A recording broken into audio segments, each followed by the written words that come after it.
oggi, ripeto, ci stiamo affacciando a un momento in cui ci sarà una molto probabile crisi o molto probabile recessione, siamo già in recessione tecnica ma recessione seria,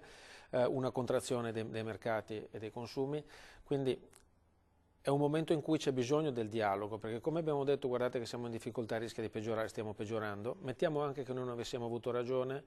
oggi il problema diventa molto più grave, per cui da una parte io consiglio agli imprenditori di crearsi le proprie riserve nell'affrontare il prossimo periodo, perché non si sa da che parte andremo, per cui affrontate il prossimo futuro sapendo che ci potrà essere una contrazione, quindi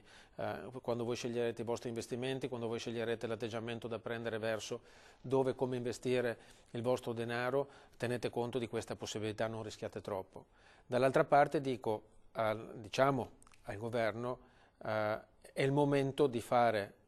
squadra, è il momento di capire come affrontare bene e insieme questo momento. Non pensiamo solo a logiche di brevissimo termine, abbiamo bisogno di prendere il toro per le corna prima che sia troppo tardi. Poi se ci stiamo sbagliando, l'economia va bene, avremo creato extra riserve, lo usiamo, ma non facciamo un mutuo adesso, non facciamo un leasing adesso.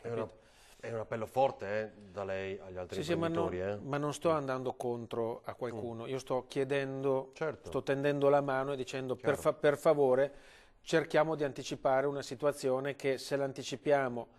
ci farà meno male, se non l'anticipiamo ci farà molto male.